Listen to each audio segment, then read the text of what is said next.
안녕하십니까, 황양숙입니다. 여러분, 이번 시간에는 전산세무 1급 기출문제 같이 풀어보도록 하겠습니다. 네, 이론 진행할 예정이고요.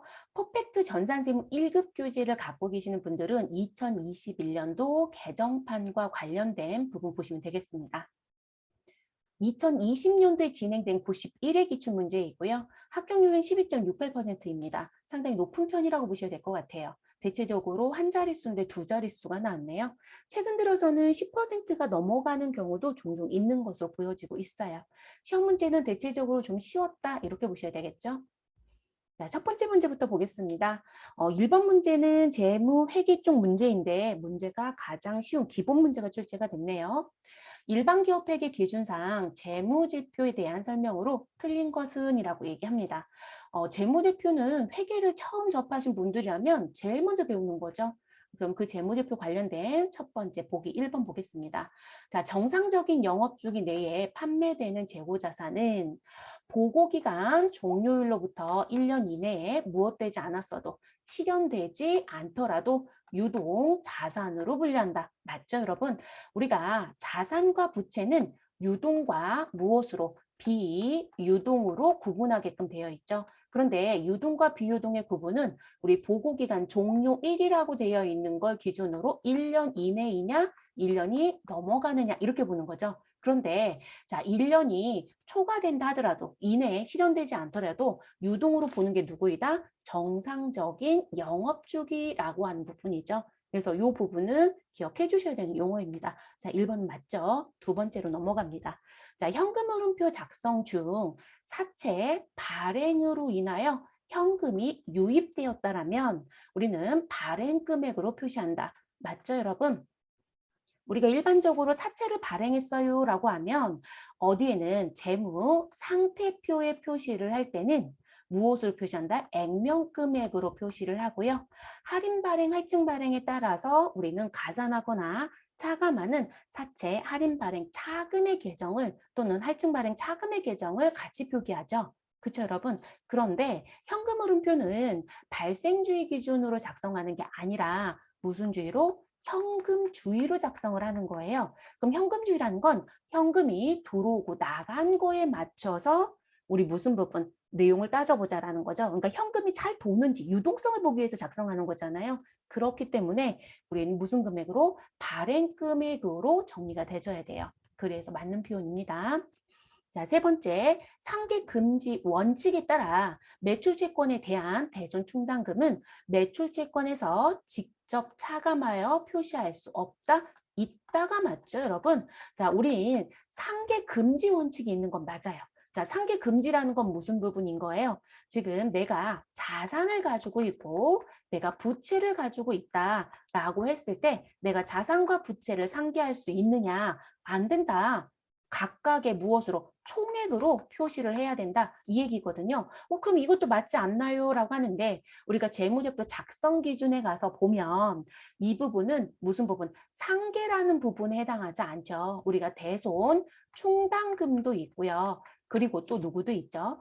대표적인 게 감가상각, 누계액도 있죠, 여러분. 근데 이 부분은 재무제표에 작성하는 방법적인 부분이죠. 이렇게 기재를 해주세요. 라고 한 부분 때문에 기재를 했었던 부분인 거지 이 부분은 금액을 순액으로 표시하는 부분의 의미가 아니었단 말이에요. 그래서 지금 표시할 수 없다가 아니라 있다가 맞습니다. 우리 재무제표 작성에는 어떻게 우리 매출채권은 받을 수 있는 돈이라는 의미인데 그 부분에 못 받을 위험성이 있으면 같이 표시해 주셔야 되겠죠. 그래서 실제 실현 가능한 또는 받을 수 있는 부분의 금액을 보여줘야 된단 말이에요. 그렇기 때문에 3번이 잘못된 표현입니다. 있다라는 거로 바꿔주세요. 네 번째, 자본변동표 작성 시 자본금은 반드시 보통주 자본금과 우선주 자본금으로 무엇한다? 구분해서 표시한다. 여러분들이 회계 처리할 때 프로그램에 들어갔을 때 자본금이라고 입력하는 게 보통주예요. 근데 자본금 말고 뭐도 있더라? 우선주 자본금도 있죠. 의미가 완전히 다르죠.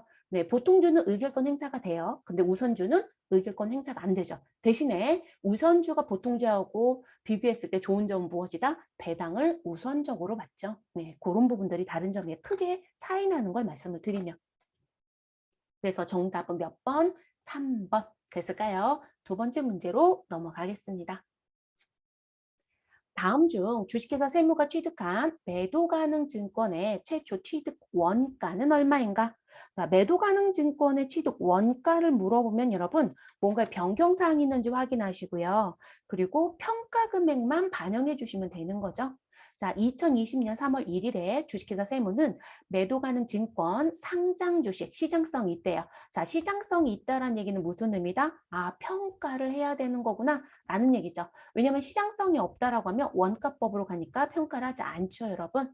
자, 취득했고 2021년도 12월 31일 현재까지 보유 기간 중 추가 취득이라든지 처분한 주식은 없다. 그럼 결론적으로 2020년 3월 1일에 취득한 매도 가능 증권만 있어요. 이런 얘기가 되겠죠. 그리고 공정가액으로 평가를 했다고 합니다. 자, 시장성 있는 유가증권은 반드시 결산할 때 공정가액으로 무엇해라? 평가하게끔 되어 있죠. 네, 그거 했다는 얘기고요. 자, 2020년도와 2021년도 부분 재무상태표는 아래와 같다라고 주어져 있습니다.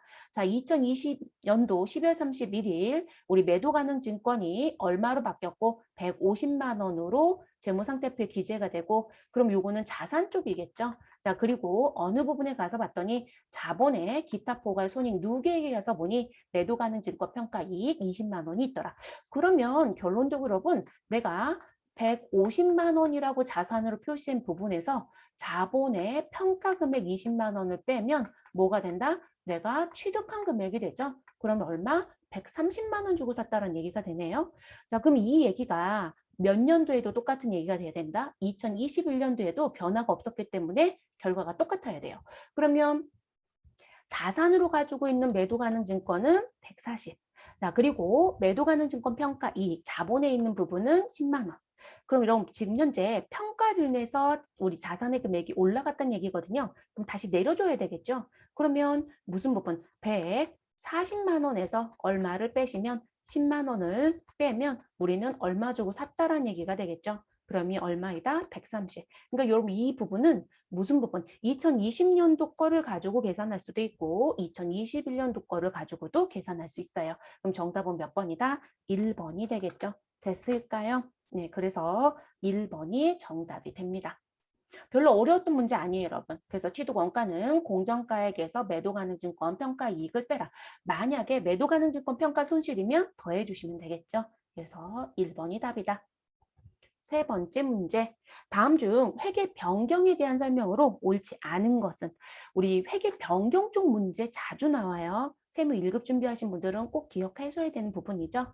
자, 변경된 새로운 회계 정책은 소급 적용한다. 우리 회계 처리 방법은 뭐가 있어요, 여러분? 소급법도 있고요. 전진법도 있죠. 네, 회계 정책은 무엇한다? 소급법을 적용하는 거니까 맞는 얘기입니다. 두 번째, 회계 정책의 변경과 회계 추정의 변경이 동시에 이루어지는 경우에는 회계 추정의 변경 효과를 먼저 전진적으로 적용한 후 회계 정책의 변경에 의한 누적 효과를 적용한다. 여러분 지금 이 부분이 맞을까요? 자, 지금 보시면 바뀌어야 되는 부분이네요. 자, 여기 화면을 다시 깨끗이 바꿔놓을게요, 여러분. 자, 지금 일단 무슨 보면 동시에 일어났다는 게 중요한 거예요. 자, 그래서 우리는 정책의 변경, 방법의 변경도 있었고 추정치에 대한 변경도 있더라. 자, 이게 동시에 발생이 되면 우리는 추정의 변경의 효과를 먼저 하는 게 아니라 정책의 변경을 먼저 하셔야 돼요. 그래서 여기 추정이 아니라 이자를 무엇으로 바꿔주셔라? 자, 정책의 변경 효과를 먼저 정리해 주셔라. 자, 그러면 여러분 지금 정책은 회계 처리를 무엇으로 한다? 소급을 한다겠죠? 그래서 정책의 변경 효과를 먼저 우리 무엇 하셔라? 전진적으로 가는 게 아니라 소급 적용하셔야 되겠죠? 그래서 소급 적용을 하고 그리고 우리는 무슨 부분? 회계 정책이 아니라 여기는 추정으로 바꿔주시면 되겠죠? 그래서 추정 변경에 의한 누적 효과를 우리 무엇한다? 적용한다. 그런데 회계 처리 방법을 여기다 쓴다라면 뭐라고 쓰면 될까요? 전진적으로 적용한다. 이렇게 바꿔놓으시면 올바른 답이 됩니다. 그래서 옳지 않은 건 몇 번이 답이다? 2번. 자, 세 번째 가겠습니다. 회계 추정을 변경한 경우에는 변경의 내용, 그 정당성, 그리고 그 변경이 단기 재무제표에 영향을 미치는 부분을 무엇으로? 주석으로 기재하여야 한다. 당연히 기재해 주셔야 되겠죠. 그래서 우리가 추정 변경이든 정책 변경이든 여러분 회계 변경이란 부분이 있었다라면 그 부분은 공시해 주셔야 돼요. 네, 근데 공시를 재무제표 본문에 못 하잖아요. 그러니까 그때 쓰는 게 뭐예요? 주석. 자, 네 번째, 회계 변경의 속성상 그 효과를 회계 정책의 변경 효과와 회계 추정의 변경 효과로 무엇하게 구분하기가 불가능하다라면 이는 회계 추정의 변경으로 본다. 그러니까 여러분 이 시험 문제를 풀 때 무슨 부분? 아, 정책 변경의 회계 처리 방법은 소급법. 자, 그리고 회계 추정과 관련된 회계 처리 방법은 전진법. 자, 그리고 정책 변경과 추정 변경이 동시에 발생됐다라면 누굴 먼저 간다? 정책 변경을 먼저 적용하고 추정 변경을 이후에 적용한다. 그리고 우리는 회계 변경의 효과, 변경에 대한 부분을 무엇과 정책과 추정으로 구분하기가 어렵다. 구분해서 분리를 해야 뭔가를 정리를 하잖아요. 근데 그게 어렵다라면 무엇으로 봐주셔라? 추정의 변경으로 보셔라. 추정치로 봐줘라. 이런 얘기입니다. 반드시 정리 잘 하실 것. 이 문제는 문제를 풀어보시면 중요한 부분 몇 가지만 계속 반복적으로 출제가 돼요. 그래서 그 부분만 캐치를 해주시면 좋을 것 같습니다. 네 번째 문제입니다. 자, 주식회사 세무는 사용하던 기계 장치를 주식회사 대안에 차량 운반구와 교환. 자, 기계 장치와 차량 운반구를 교환했다라고 했으니까 두 개 자산은 성격이 동일하지 않습니다. 그러면 우리는 무슨 자산이다? 이종 자산의 교환이다. 이렇게 알아두셔야 되겠죠? 자, 해당 기계장치 장부가액은 500만 원이고요. 추가로 20만 원을 주식회사 대안으로부터 현금 수령하였다. 자, 결론적으로 내가 20만 원을 무엇하였다라면 수령했다는 얘기는 내가 제공하는 자산이 더 무엇이다? 공정가치가 비싸다. 이런 의미가 되는 거예요. 자, 그래서 20만 원을 대안으로부터 현금 수령했고요. 자, 기계장치의 공정가액은 450만 원인 경우 차량 운반구의 취득 원가는 얼마입니까? 라고 묻네요. 자, 그러면 이종자산의 취득 원가를 계산할 땐 항상 자신을 사랑하시면 됩니다. 그래서 자신이 무엇한 제공한 자산이 있겠죠. 그래서 자신이 제공한 자산에 무엇으로 가시면 된다. 우리 공정가치로 가시면 되겠죠. 그래서 공정가치. 그러면 결론이 났네요, 여러분. 우리 공정가치 얼마이다? 기계장치의 공정가치는 450만 원입니다. 그런데 내가 돈을 받았다라고 했어요, 여러분. 그러면 무엇을 생각하시라? 내가 제공하는 기계장치가 더 차량 운반구보다 무엇하다? 비싸다. 쉽게 생각하세요. 자, 그러면 결론적으로 차량 운반구는 내가 제공한 공정가치보다 가치가 더 떨어진다는 얘기죠. 그래서 얼마에 450만 원에서 내가 현금으로 수령한 20만 원을 무엇 하시면 된다? 빼주시면 되죠.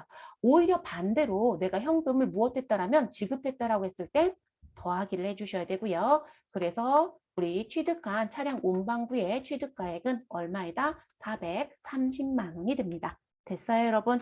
이 문제는 요즘에 자주 내는 문제인데요. 회계급수에서도 자주 내는 문제예요. 이 문제 못 푸시면 안 되죠. 분계 처리 문제까지도 출제할 수 있는 부분이고요. 그래서 교환으로 제공한 자신의 공정가치에 현금을 지급한 게 있으면 더하고 현금을 받은 게 있으면 빼셔라. 자, 그래서 우리는 결과가 얼마이다? 430만 원이다. 됐어요? 자, 다섯 번째 문제 가겠습니다. 다음 중 재고자산에 대한 설명으로 옳지 않은 것은? 이라고 묻습니다. 자, 첫 번째, 정상적인 영업 과정에서 판매를 위하여 보유하거나 생산 과정에 있는 자산, 자, 서비스 제공 과정에 투입된 원재료나 소모품 형태로 존재하는 자산을 말한다. 맞죠, 여러분? 우리가 재고자산 뭐예요? 영업 과정이라는 부분이 맞죠. 그래서 나는 판매 목적으로 가지고 있거나 생산에 투입할 목적으로 가지고 있거나 이런 부분을 얘기하는 거니까요. 두 번째, 재고자산은 취득 원가를 장부금액으로 하죠. 그래서 장부금액으로 한다. 다만 시가가 취득 원가보다 무엇하며 낮은 경우에는 시가를 장부금액으로 바꿔주죠. 이걸 우리가 뭐라고 얘기해요, 여러분? 결산 시점에 우리는 재고자산에 대해서 평가를 하죠. 그래서 재고자산 평가와 관련된 부분. 그래서 우리는 이 부분을 저가주의 평가합니다라고 하는 부분이죠. 그래서 시가가 100원인데 취득 원가가 150원이다. 그러면 우리는 150원이 아니라 얼마로? 100원으로. 그리고 50원은 무엇으로? 재고자산 평가, 손실로 정리해야 된다. 이런 얘기입니다. 자, 세 번째, 보험료는 재고자산 취득 과정에서 정상적으로 발생했다 하더라도 매입 원가에 가산하지 않는다? 말도 안 되는 얘기죠, 여러분. 반드시 기억해야 될 게 뭘까요? 이건 재고자산뿐만이 아니라 자산으로 놓고, 그래서 내가 자산을 취득하는 과정 중에 발생되는 취득 부대 비용이 있다. 자, 이 부분은 무엇으로 가는 것이다? 취득 원가로 가는 것이다. 그래서 취득 원가에 무엇한다? 가산한다. 이렇게 얘기하죠. 그러니까 가산해야 되는 부분이기 때문에 3번은 잘못된 부분. 자, 옳지 않은 거라고 했으니까 답은 3번으로 끝나집니다. 자, 이 얘기 나왔으니까 단서 붙일게요. 여기에 단서 붙일 거 뭐 하나 있어요, 여러분? 단, 누구는 아니다. 단기, 매매, 증권은 무엇으로 간다? 우리 영업의 비용인 수수료 비용으로 가셔야 되겠죠? 그래서 머릿속에 무조건 갖고 가야 되는 부분. 네 번째, 성격이 상이한 재고재산을 일괄하여 구입한 경우에는 총 매입 원가를 각 재고자산의 공정가치 비율에 따라 배분하여 개별 재고자산의 매입 원가를 결정한다. 당연한 얘기지 않을까요? 자, 우리가 일괄 구입을 하는데 동일한 자산인 거예요. 내가 지금 책상을 구입했다. 근데 책상이 100개를 샀다. 그럼 일괄적으로 100개를 사온 거잖아요. 하나를 사온 게 아니라. 그러면 그냥 책상 100개 사왔어요 라고 얘기하고 끝내겠죠. 그리고 거기에 취득한 단가는 얼마여서 취득원가는 얼마다. 그런데 여기서 얘기하는 건 성격이 상이하다라고 했으니까 나는 지금 현재 책상도 사고요. 의자도 샀다. 이렇게 얘기하면 책상과 의자는 당연히 다르지 않아요, 여러분? 그러면 동시에 같이 샀으니까 일괄. 그러면 나는 책상을 얼마 주고 샀고 의자를 얼마 주고 샀다는 얘기를 해주셔야 되겠죠. 그러면 이 부분은 무엇으로 우리 구분해라. 지금 현재 배분한다, 안분한다 이렇게 생각하시면 되거든요. 그럼 그 안분 기준은 무엇이다? 시장가치 여러분. 시장가치. 그럼 그 시장가치를 다른 말로 얘기하면 공정가치인 거잖아요. 됐어요? 근데 이건 지금 재고자산뿐만이 아니라 자산 취득 과정 중에 일괄 취득이 있으면 항상 이런 얘기는 기억하셔야 되겠죠. 유형자산 쪽에서도 충분히 나올 수 있는 부분입니다. 그래서 정답은 3번. 자, 재무회계 쪽은 문제가 어려웠던 게 없었네요, 여러분. 자, 6번 문제부터는 원가 문제이죠. 다음 중 보조 부분 원가를 제조 부분에 배부하는 방법에 대한 설명으로 틀린 것은? 그럼 6번 문제는 문제 난이도가 회계 수준이네요. 네, 그래서 합격률이 더 높았던 것 같기도 합니다. 자, 직접 배부법은 보조 부분 상호 간의 용역수수 관계를 전혀 인식하지 않는 방법이다. 그쵸, 여러분? 그래서 지금 보조 부분 상호 간을 전혀 무엇하지 않고 신경 쓰지 않고 어느 부분에서 제조 부분에서 발생된 것만 가지고 안분하잖아요. 자, 두 번째, 보조 부분 원가를 변동 원가와 고정 원가로 구분하지 않고 구분 없이 배분하는 방법. 자, 여기까지 끊을게요. 이 부분은 무슨 배분법? 단일 배분율법이죠. 그쵸? 단일 배분율법입니다. 그런데 여기 뭐라고 되어 있다? 이중 배분율법이라고 되어 있네요. 자, 틀린 거 찾아달라고 했으니까 정답은 2번. 그래서 지금 변동과 고정이란 거 구분 안 하고요. 전체 제조 원가 하나로 보는 건 단일이에요. 그런데 변동과 고정을 구분해서 무엇 하겠다? 우리 따로따로 계산하겠다. 그러면 이중 배분율법인 거예요. 그래서 변동은 실제 발생된 걸 가지고 배분해 주셔야 되고요. 고정은 최대의 금액을 가지고 구분해 주셔야 되죠. 그래서 그거까지 같이 기억해 주시는 게 좋겠습니다. 그래서 변동은 실제, 고정은 최대 발생될 부분. 자, 세 번째 문제로, 아니, 세 번째 보기로 갑니다. 자, 단계 배부법 사용하는 경우 가장 먼저 배부되는 보조 부분 원가는 다른 보조 부분에 배부될 수 있다. 그래서 단계 배분법은 무슨 부분? 배분 후에 순서를 정하는 게 중요한 부분이죠. 그래서 우리는 가장 먼저 진행되는 1번으로 진행되는 것만 보조 부분을 무엇해요? 고려하죠. 그 다음부터 고려 안 해요. 그래서 이 부분은 무슨 부분? 이 보조 부분 상호 간의 용역 수수 관계를 전부 다 한다라고 할 수는 없어요. 그러니까 전혀 배려하지 않는 건 직접 배부. 자, 일부 배려하는 건 단계 배부. 전부 다 보는 건 상호배분 이렇게 가는 거죠. 자, 네 번째 상호배분법은 보조부분 상호 간의 원가를 배분하는 방법으로 보조부분 상호 간의 용역소수 관계가 중요한 경우에 적용한다. 근데 이 상호배분법이 가장 정확한 배분법이긴 하지만 연립방정식으로 풀어야 돼요. 그래서 상당히 무엇하다? 오랜 노력과 시간이 들어간다. 복잡하다는 얘기죠. 네, 그래서 4번 맞는 얘기입니다. 그래서 정답은 몇 번이라고요? 2번. 자, 7번째 문제. 자, 주식회사 세무는 제조간접비를 무엇으로? 직접 노무 시간으로 예정 배부하고 있다. 그러면 예정배부법을 쓰고 있구나 라고 인지가 돼야 되죠. 자, 당초 제조간접비 예상 금액은 80만 원이고 예산 직접 노무 시간은 1000시간이다. 자, 단기말 현재 실제 발생된 제조간접비는 86만 원이고 자, 실제 직접 노무 시간은 1050시간이었을 때 제조 간접비 배부 차액은 얼마이냐? 제조 간접비 배부 차이라는 건 실제와 누구를 비교하는 거예요, 여러분? 예정 배부 금액을 비교하는 거죠. 이 두 개를 비교해서 배부 차이를 정리해달라 이 얘기입니다. 그러면 자, 실제 발생된 제조 간접비 86만 원은 벌써 정리가 되어 있는 거잖아요. 그럼 우리 누구 계산하시면 돼요? 예정 배부액, 제조간접비 예정 배부액 계산하시면 되네요.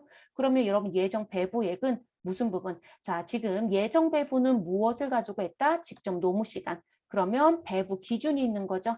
그래서 실제 적용해야 되는 배부 기준. 그래서 여기에 배부 기준이라고 쓸게요. 자, 배부 기준에 누구를 곱해서 우리 예정 배부율을 계산하겠죠. 자, 이걸 곱해서 나온다라는 거죠. 그러면 예정 배부율은 어떻게 계산이 되느냐? 자, 이 부분은 저는 이렇게 표현해 드려요. 예정을 예정으로 나누어서 예정 배부율이 나온다. 그러면 예정은 지금 제조간접비 예상금액 얼마? 80만 원이 있죠, 여러분. 자, 80만 원을 예산 직접 노무 시간 몇 시간? 1000시간이 있죠, 여러분. 그럼 요거로 나눠주면 무엇이 나온다? 예정 배부율이 나온다. 우리 1시간당 얼마? 800원이 나오겠네요. 자, 그러면 그 부분 정리를 해볼게요, 여러분. 요거는 제가 이제 표현해드린 거 글씨로 깨끗하게 바꿔드린 게 낫겠죠? 자, 예정 배부율은 제조간접비 예상금액 80만 원을 예산 직접 노무 시간 1000시간으로 나누라. 그러면 예정 배부율은 얼마이다? 800원이다. 그러면 그 800원이 나오면 예상 제조간접비 이걸 배부액이라고 보시면 되겠죠. 그래서 이 배부액의 금액을 계산해라. 그럼 예정 배부율 얼마? 800원에 우리 실제 발생된 배부 기준의 시간 1050. 그래서 얼마가 나왔다? 84만 원. 그러면 실제 발생된 건 얼마? 86만 원. 자, 예정 배부는 얼마? 84만 원. 근데 여러분 실제가 더 크네요. 그러면 우리 차액금액 얼마가 있다? 2만 원이 있죠. 그러면 불리할까요? 유리할까요? 불리한 차이죠, 여러분. 이것도 기억하시는 게 좋습니다. 자, 그래서 우리는 실제가 우리 예정 배부보다 많이 발생됐기 때문에 우린 무슨 배부해놨다? 과소 배부해놨다. 그래서 그 부분을 찾아주시면 되겠습니다. 그럼 정답은 몇 번이 돼요, 여러분? 1번이 정답이 되겠네요. 8번째 문제입니다.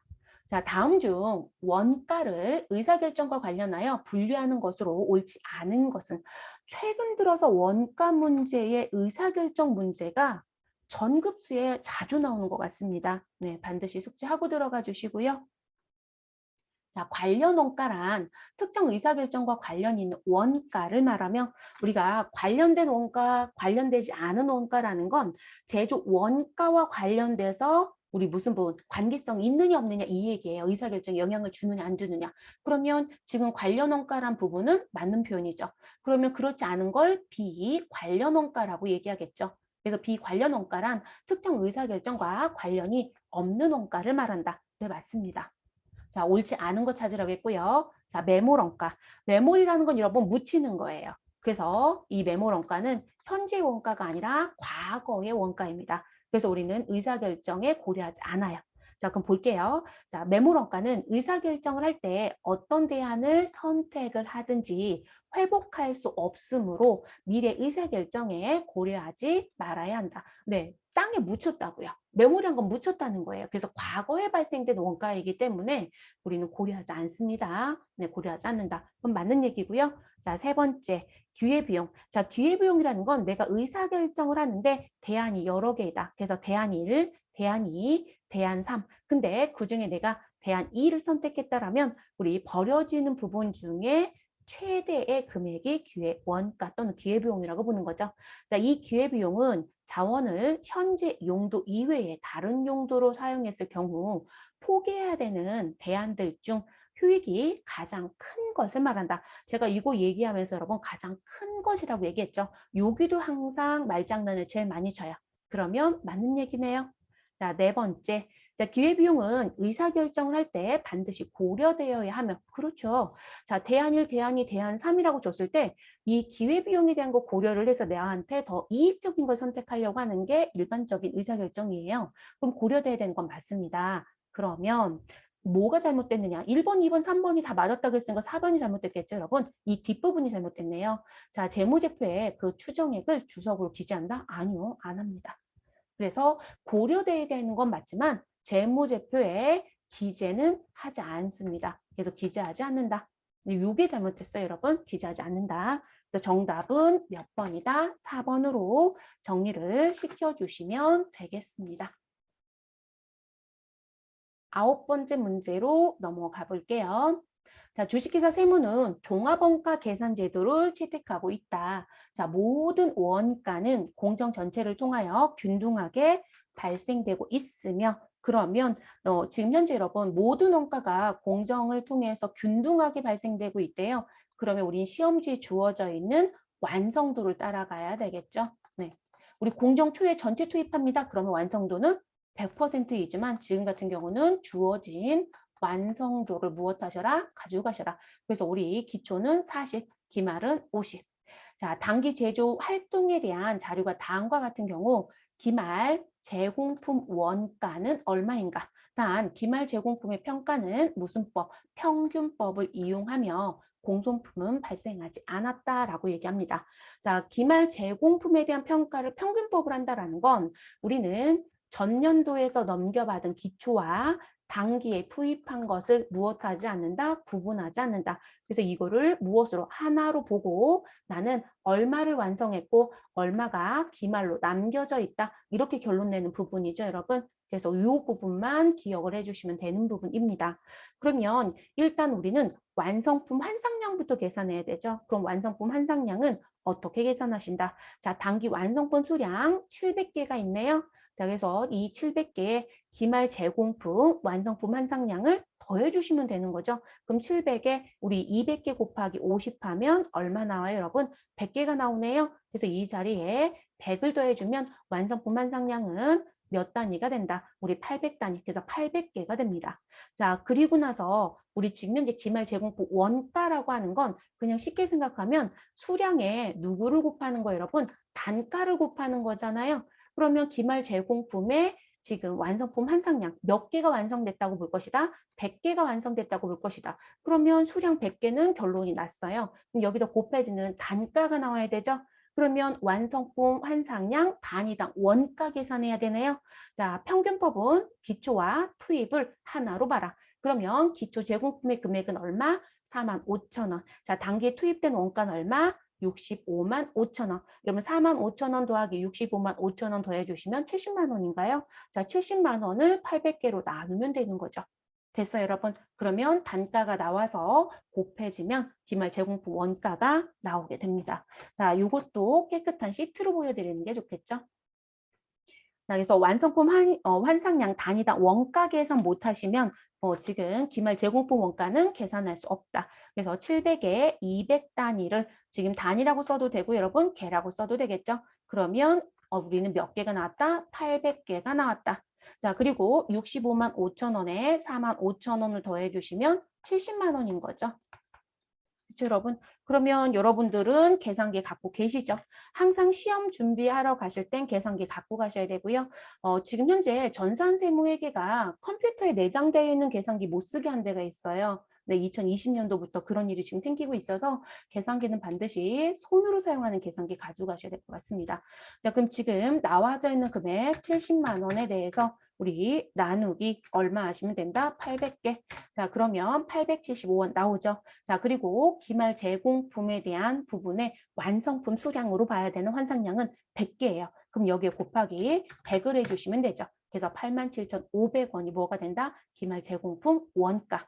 자, 평균법으로 내면 더 쉬운 거죠. 선입선출법으로 내면 쉽지 않아요. 그래서 평균법, 선입선출법 모두 다 계산하실 수 있으셔야 되고 다만 지금처럼 쉬운 문제가 나왔으면 좋겠네요. 네, 평균법은 고려사항이 별로 없어요. 근데 선입선출법은 고려사항이 많죠, 여러분. 그래서 조금 더 어렵고요. 그리고 이 문제가 왜 더 쉽냐면 모든 원가는 공정 전체를 통해서 균등하게 발생한다고 했어요. 그러면 재료비하고 가공비를 구분 안 해도 되잖아요.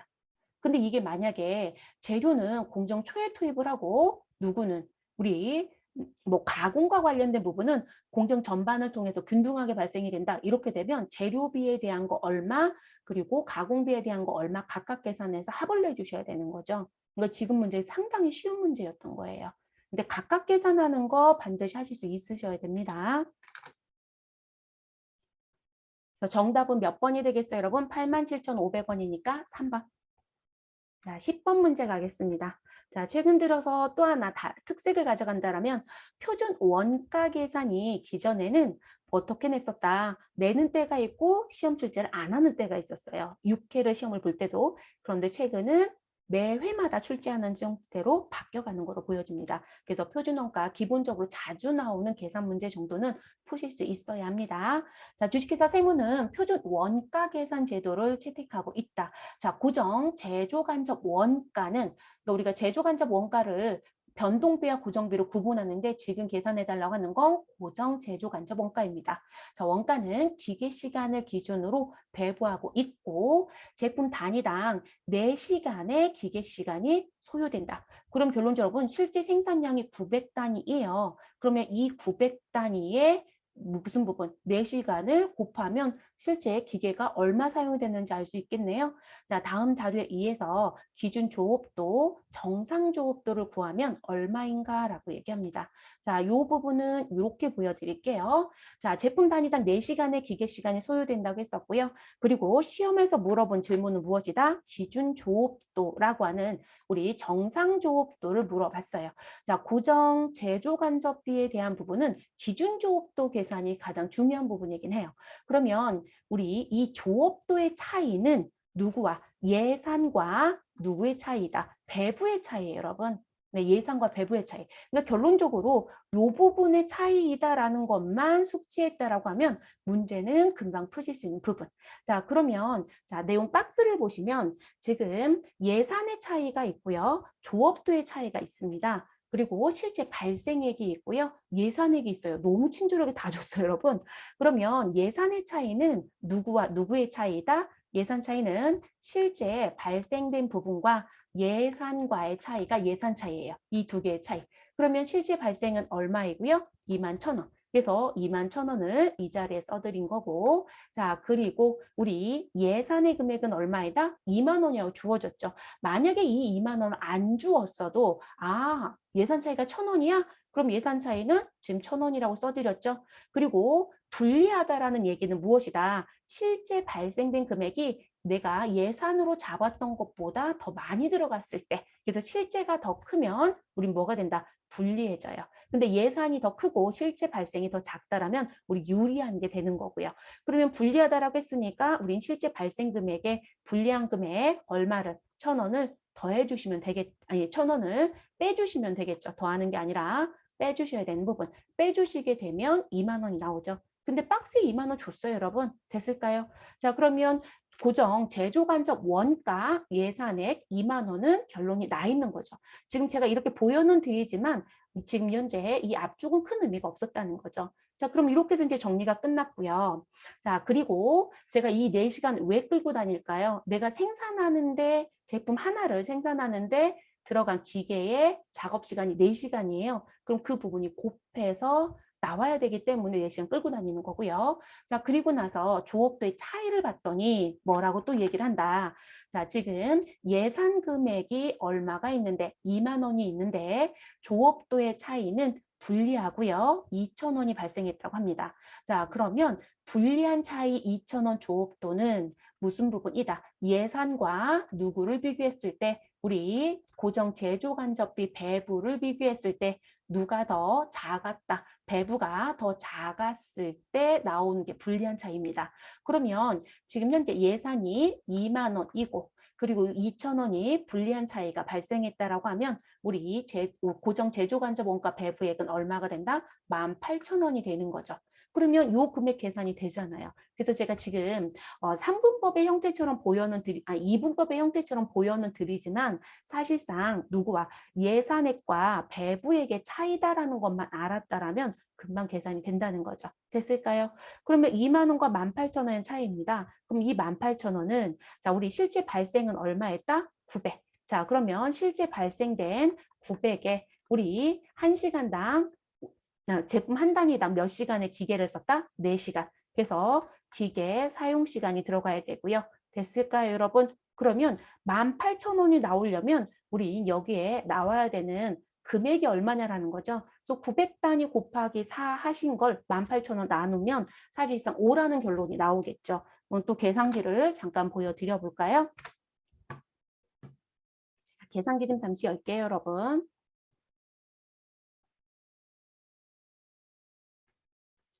자, 지금 900단위 곱하기 4 하시면 우리는 3,600이죠. 그러면 18,000을 우리 나누기 3,600으로 해주시면 5원 나오죠. 됐어요, 여러분? 아, 5원이 곱해졌구나. 그러면 5원이라는 결론이 났으니까 우리가 이제 그 다음에 하는 부분은 뭐로 넘어가시면 돼요. 자, 이 5원을 예산 쪽으로 갖고 와야 되겠죠. 그러면 지금 여기서 물어본 건 기준조업도라고 하는 이 첨단위를 묻고 싶었던 거예요. 그럼 지금 현재 기계 시간은 몇 시간? 4시간. 자, 그리고 우리 단가는 얼마? 5원. 자, 그래서 좀 단가라고 쓸게요. 그러면 4, 5, 20이 되는 거네요. 자, 그러면 2만 원을 20으로 무엇 하시면 된다? 나눠주시면 되는 거죠. 그래서 2만 원 나누기 20 하면 우리는 몇 단위? 1000단위가 나왔다. 됐어요, 여러분? 네, 그렇게 정리를 해주시면 되겠습니다. 그래서 우리는 지금 예정 배부율 5원 계산해서 계산을 역순으로 해주시면 끝나는 문제예요. 이 문제 자주 나와요, 여러분. 네, 그런데 제가 왜 이렇게 보여드리냐면 지금 현재 차이 금액을 실제 발생부터 예산을 계산하고 배부까지 넘어와서 계산을 거꾸로 가야 되는 경우도 있고요. 지금처럼 나오면 실제 발생 그냥 버리고 예산과 배부 차이만 계산하셔서 그거 가지고 역으로 계산하시면 되겠죠. 그래서 1000단위가 답이 됩니다. 몇 번이에요, 여러분? 1000단위는 3번. 됐어요. 11번 문제. 자, 11번 문제부터는 세무회계 쪽에 해당되는 문제라고 봐주시면 되죠. 다음 중 법인세법상 수입 배당금, 입금, 불산입 규정에 대한 설명으로 가장 옳지 않은 것. 최근 들어서 달라지는 추세들이 뭘까요? 우리 법인세 회계라든지 뭐 이런 쪽 문제들이 꾸준히 출제가 되고 있다. 그리고 실기 쪽에서 잘 출제하지 않는 문제들, 이론적인 개념을 묻는 문제들이 자꾸 출제가 되고 있다는 것 중에 하나의 특징입니다. 자, 수입 배당금, 입금, 불산입. 자, 수입 배당금은 원래 원칙적으로 입금 항목이에요, 여러분. 근데 그 입금을 불산입하라는 부분이에요. 그러면 그 부분과 관련된 게 무엇이냐? 결론적으로는 세금이 줄어드는 효과를 가져오는 거죠. 자, 첫 번째, 내국법인이 다른 내국법인으로부터 받은 수입 배당금은 입금, 불산입 규정이 적용이 된다. 지금 현재 이거 맞아요, 여러분. 그래서 지금 내국법인이 다른 내국법인으로부터 수입 배당금을 받았다라면 우리가 세금을 2번 내지는 않죠. 네, 이중과세 문제가 있기 때문에 입금, 불산입 규정에 해당되는 내용으로 들어옵니다. 자, 그러면 맞는 표현이고요. 자, 두 번째, 비상장 법인의 출자 비율이 50% 미만인 경우에는 입금 불산입률 30%를 적용한다. 너무한 문제죠. 이거 외워야 된다는 얘기잖아요. 근데 여러분 이런 입금 불산입률 문제가 출제가 되면요. 프로그램에 들어가면 이거 입금 불산입률 볼 수 있어요. 네, 그래서 프로그램 활용하시고요. 근데 이건 맞아요, 여러분. 근데 왜냐면 이제 이렇게 문제가 나오면 다른 거 먼저 보시고 2번을 올라오세요. 근데 이건 올바른 표현 맞습니다. 그래서 출제 비율이 50% 미만이면 입금 불산입률 30% 적용하는 거 맞고 이 부분은 수입 배당금 조정 서식에 가서 무엇 하셔라 확인하시면 됩니다. 프로그램에 내장되어 있어요. 자, 세 번째, 외국 법인으로부터 받은 수입 배당금은 입금 불산입 규정을 적용하지 아니한다. 맞습니다. 제가 1번 얘기할 때 여러분 세금을 2번 낼 수는 없어요. 그래서 이중과세 문제가 있지 않습니까? 라고 얘기했잖아요. 왜냐면 지금 수입 배당금을 받았다는 건 배당금 수익이 발생이 됐다는 얘기인데 지금 나한테 배당을 준 회사에서도 이익이 발생이 되면 세금을 냈고요. 저희 쪽에서도 지금 이거를 무엇으로 입금으로 보아서 무엇한다. 세금을 또 낸다면 동일한 금액에 2번의 세금이 발생될 수 있다는 문제가 생겨요. 그래서 그것 때문에 나온 정책 방법이거든요. 그런데 외국한테 받은 부분은 우리가 실질적으로 세금을 낸 적이 없죠. 네, 이건 외국에서 내는 거기 때문에 우리나라에 세금을 2번 낸 적 없잖아요, 여러분. 그러니까 이 부분은 입금 불산입 규정을 적용하지 않아야 되죠. 이중과세 얘기를 하지 않을 거니까요. 자, 네 번째, 배당 기준일 전 4개월 이내. 자, 우리 배당금과 관련된 부분에 용어가 들어오면 여러분 4개월이 아니라 3개월입니다. 그래서 배당 기준일 전 3개월 이내에 취득한 주식 등을 보유함으로써 발생하는 수입 배당금은 입금 불산입 규정을 적용하지 아니한다. 3개월입니다. 3개월, 4개월이 아니라 3개월 이내로 바꿔주실 것. 됐어요? 그러면 가장 옳지 않은 건 몇 번이다? 4번이 되겠네요. 그 다음 문제로 넘어가겠습니다. 12번째 문제. 다음 중 법인세법상 송금 불산입 항목에 해당하지 않는 것은? 이라고 묻습니다. 이런 문제는 자주 나오죠. 자, 법인이 임원 또는 직원이 아닌 지배 주주 등에게 지급한 여비 또는 교육 훈련비. 자, 지금 송금 불산입 항목에 해당하지 않은 거예요. 그러면 지금 송금 불산입이 맞을까요? 안 맞을까요? 맞죠, 여러분? 아닌이라고 했죠? 네, 법인이 임원 또는 직원이 아닌 지배주주에게 지급한 여비 또는 교육훈련비예요. 그러니까 이 부분은 송금 불산입 항목이 맞습니다. 자, 두 번째, 업무와 관련이 없는 업무 무관 자산의 유지비 또는 관리비. 자, 이것도 송금 불산입 항목. 자, 세 번째, 소액주주 임원이 아닌 출자 임원에게 제공한 사택의 유지관리비. 자, 소액주주 임원은 포함이 되죠, 여러분. 그래서 회사의 임직원 그리고 소액주주 임원을 포함해서 사택을 제공한 부분과 관련된 건 우리가 송금을 들을 수 있어요. 그런데 아닌 출자 임원이잖아요. 자, 이 부분은 들어올 수 없죠. 그러면 3번도 송금 불산입 항목이 맞습니다. 그럼 1번부터 3번까지가 모두 다 송금 불산입 항목이니까 답은 4번이 되겠네요. 자, 파손과 부패된 재고자산의 감액손실. 자, 이걸 법인세에서 뭐라고 한다? 재고자산 평가손실이 발생했다. 자, 그러면 이 평가손실은 우리 송금으로 인정한다, 안 한다? 한다이죠, 여러분. 그래서 4번은 송금 불산입 항목이 아니라 송금 산입 항목이라고 보셔야 합니다. 답은 4번.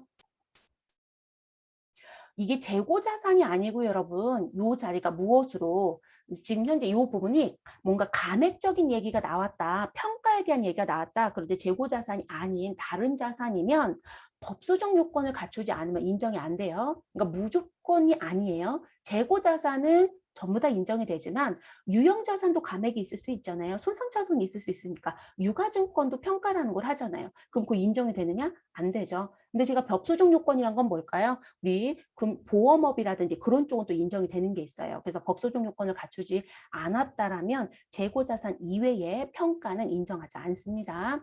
자, 4번은 송금산입 항목 맞고요. 자, 13번째 문제로 넘어갑니다. 다음 중 소득세법상 사업소득 금액을 계산할 때 총수익 금액에 산입하는 것은?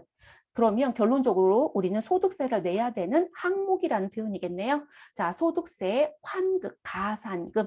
자, 이 부분은 불산입 항목입니다. 불산입. 왜냐하면 여러분 우리 소득세를 지금 현재 사업을 했던 사업자가 소득세를 내겠죠. 그럼 이 소득세는 필요경비로 인정을 했을까요? 안 했을까요? 필요경비 인정을 안 합니다. 그리고 이 소득세 신고하는 과정 중에 무슨 부분? 가산세가 발생이 됐다. 그러면 세금과 공가로 인정하느냐? 그 부분도 인정이 되지 않죠. 그래서 그 부분도 필요 경비로 들어가지 못합니다. 가산세는 회계 처리하실 때 세금과 공과금으로 처리했을 거니까. 됐을까요? 그러면 가산세를 필요 경비로 인정 안 했으니까 지금 무슨 부분? 소득세를 돌려받는 과정 중에 환급 가산금이 있었다. 그럼 이건 이자의 성격으로 돌려받는 거거든요. 그럼 이 부분에 대해서 우리 총수익 금액에 산입을 해서 소득세를 내야 되느냐 이 얘기예요. 말도 안 되죠, 여러분. 가산세는 필요경비 인정 안 했다는 얘기는 그때 소득세를 더 냈단 말이에요. 근데 이거를 잡아서 소득세를 또 낸다? 말이 안 되는 얘기죠. 그래서 지금 가산세가 필요경비로 불산입이 됐기 때문에 우리 그와 성격의 반대편에 있는 가산금도 뭐가 된다? 총수익 금액 불산입 항목이 되는 거예요. 자, 두 번째, 거래 상대방으로부터 받은 장려금. 자, 이 부분은 저는 모두 써줬다라면 사업과 관련이 되어 있다라는 얘기를 좀 써줬으면 어땠을까 싶긴 합니다. 근데 아무 말이 없으면 일단 사업과 관련되어 있다고 봐주세요, 여러분. 사업과 관련이 없으면 무관이라고 써주겠죠. 그래서 사업과 관련되어서 우리는 장려금을 받은 적이 있다. 누구한테? 거래 상대방한테. 자, 이 부분은 총수익 금액에 무엇한다? 산입이에요, 여러분. 산입입니다. 그럼 정답은 몇 번? 2번이 되겠네요. 자, 세 번째, 사업자가 자기가 생산한 제품을 다른 제품의 원재료로 사용한 금액. 자, 이 부분은 총수익 금액을 산입할 이유가 없죠, 여러분. 무슨 얘기예요? 자기가 생산한 제품을 다른 제품 원재료로 썼다는 건 재고 자산의 위치만 바뀐 거잖아요. 그렇죠? 그래서 재고 자산의 이동이에요. 그러니까 이 부분은 실질적으로 총수익 금액을 산입할 이유가 없죠. 이걸 산입하면 당연히 나간 것만큼은 필요경비를 잡아야 되는 거거든요. 근데 똑같은 상황이에요. 그러니까 이거를 총수익금에 산입할 이유는 없습니다. 간주공고를 보지도 않고요. 자, 그리고 사업과 무관하다라는 문구가 나와 있네요. 자산수중이익. 자, 우리가 자산수중이익이라든지 또 하나 누가 있을까요? 채무면제 이익이 있었다라고 하게 되면 이 부분이 누구와 관련이 되어 있다라면 사업과 관련이 되어 있다라고 한다라고 하면 그 부분은 총수익금액에 산입이 되지만 사업과 관련이 없으면 총수익금액에 산입하지 않습니다. 됐어요, 여러분? 그래서 4번도 불산입으로 본다. 3번은 뭐 관계가 없고요. 산입할 이유가 없고요.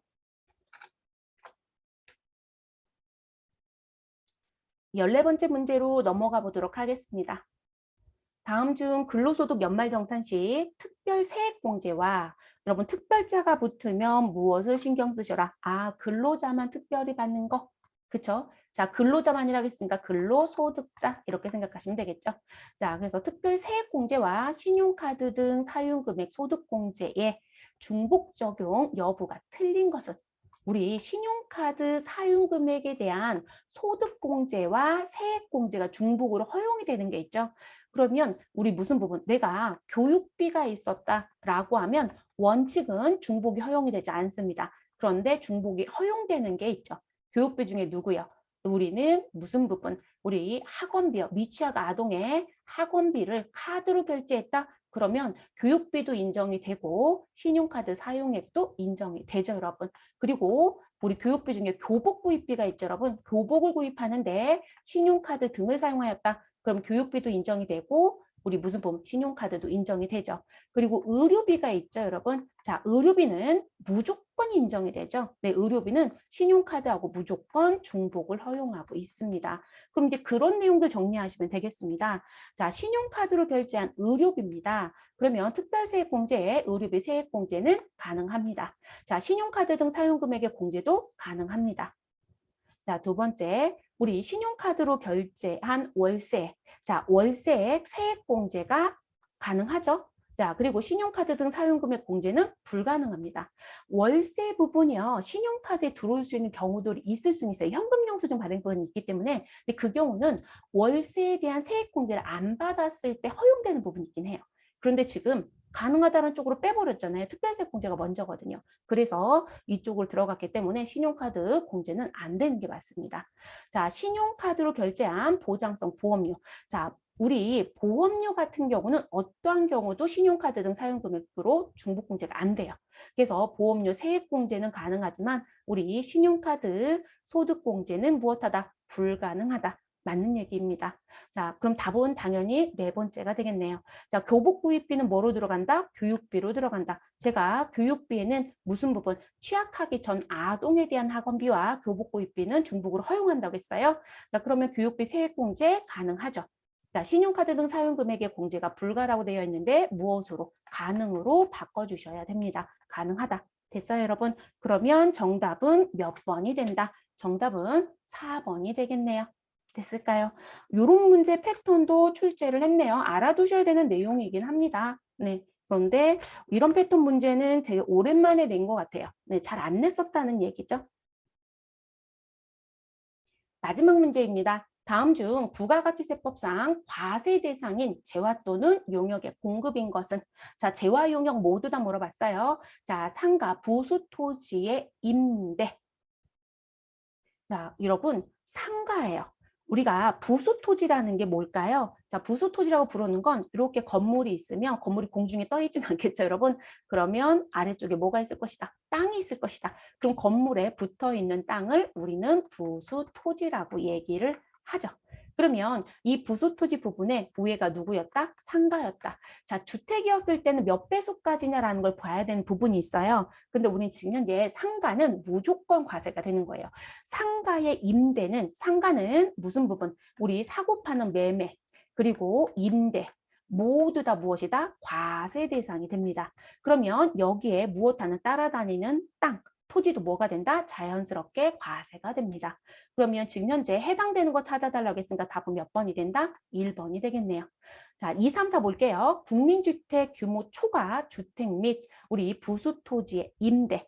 자, 여러분, 임대 부분에 누구를 놓고 볼 때? 우리 주택을 놓고 봤을 때. 자, 주택은 국민주택 규모이든 아니든 주택의 임대는 무조건 무엇으로 간다? 면세예요. 그러니까 지금 국민주택 규모를 따져봐야 되는 건 매매였을 때, 우리 또는 건물을 지을 때, 그때는 따져보셔야 되는 게 맞아요. 그래서 국민주택 규모를 짓거나 매매를 했다라고 하게 되면 국민주택 규모까지는 면세에 해당이 되지만 국민주택 규모가 초과가 되면 뭐가 된다? 과세가 돼야 되거든요. 근데 임대는 무조건 면세, 규모 따지지 않는다. 자, 세 번째, 상가 부수 토지의 매매. 여러분, 매매예요. 자, 땅의 매매입니다. 자, 그러면 지금 무슨 부분? 아, 제가 아까 요거를 이렇게 써드렸군요. 여러분, 죄송해요. 매매와 임대는 과세이고요. 상가 임대와 관련돼서 무슨 부분들, 우리 부수 토지도 임대가 되고 있다. 그러면 이 부분도 과세입니다. 됐을까요? 그런데 땅에 대한 부분의 매매는, 토지와 관련된 부분의 매매는 상가 부수 토지이든 지금 무슨 부분이든 주택에 붙어 있든 아니면 나대지이든 무조건 무엇에 해당이 된다? 면세에 해당이 됩니다. 면세. 자, 그리고 네 번째, 국민주택 규모 이하 주택의 매매. 제가 2번 얘기하면서 임대와 매매 구분해달라고 말씀드렸죠. 네, 그래서 이 부분도 뭐로 들어간다? 매매는 국민주택 규모까지는 면세에 해당이 됩니다. 그래서 이 부분은 사실상 여러분들이 아마 수험서를 가지고 계시면 이런 박스로 표시되는 경우들이 많아요. 그래서 무엇에 대한 부분, 지금 건물이 있고 그리고 뭐가 있더라? 토지가 있더라. 자, 그리고 건물은 다시 누가 있다? 상가가 있고 그리고 또 누가 있다? 주택이 있다. 이렇게 구분하거든요. 자, 그리고 나서 무슨 부분? 매매를 놓고 봤을 때 과세이냐 아니면 면세이냐. 자, 상가의 매매는 과세이죠. 자, 주택의 매매는 다시 따져야 되는 건가요? 네, 여기는 국민주택 규모 이하냐 아니냐. 그래서 주택은 무슨 부분? 제가 국자만 쓸게요, 여러분. 자, 국민주택 규모였을 땐 면세입니다. 근데 이 국민주택 규모를 초과하게 되면 과세가 돼요. 이제 이게 이제 달라지는 부분이고요. 자, 토지는 매매는 무조건 땅에 건물에 붙어 있든 아니면 나대지든 무조건 뭐가 된다? 면세가 됩니다. 자, 이렇게 정리가 되고요. 그리고 그 다음에 무슨 부분? 임대. 자, 임대에 들어오면 우리 상가의 임대는 뭐가 된다? 과세가 된다. 자, 주택의 임대는 국민주택 규모이든 초과한 부분이든 무조건 뭐가 된다? 면세가 된다. 자, 토지의 임대는 뭐가 된다? 우리 토지의 임대. 여러분, 땅을 빌려줬다는 거예요. 그러면 토지의 임대는 과세가 돼야 되는 게 맞겠죠. 됐을까요, 여러분? 그래서 반드시 정리를 잘 해주셔야 되는 부분입니다. 자, 이렇게 해서 91의 기출문제 이론 같이 풀어봤어요, 여러분. 그런데 문제가 대체적으로 쉬웠네요. 어려운 문제 없었어요. 근데 이런 문제들에서 어려워지면 재무에게도 계산 문제를 조금 깊게 낸다거나 우리 왜 진행률 문제 많이 내거든요. 근데 그 문제가 나오면 합격률이 조금 낮아지더라고요. 그리고 원가도 계산 문제가 가장 단순한 문제만 내줬어요. 종합원가 계산 제가 뭐라고 말씀드렸어요? 선입선출법 나오면 많이 틀린다고 말씀드렸죠. 그런데 평균법 내줬어요. 그럼 그것도 쉬웠고요. 그리고 세무회계 쪽도 수입배당금 우리 입금 불산입 항목 문제 부분이 조금 어려웠을 수는 있지만 나머지 문제는 기본적인 문제이거든요. 그리고 실기를 적용할 때 전부 다 알고 계셔야 되는 부분이었고 그래서 합격률이 높았던 것 같습니다. 자, 고생하셨고 저는 또 다른 기출문제로 찾아뵙도록 하겠습니다. 수고하셨습니다.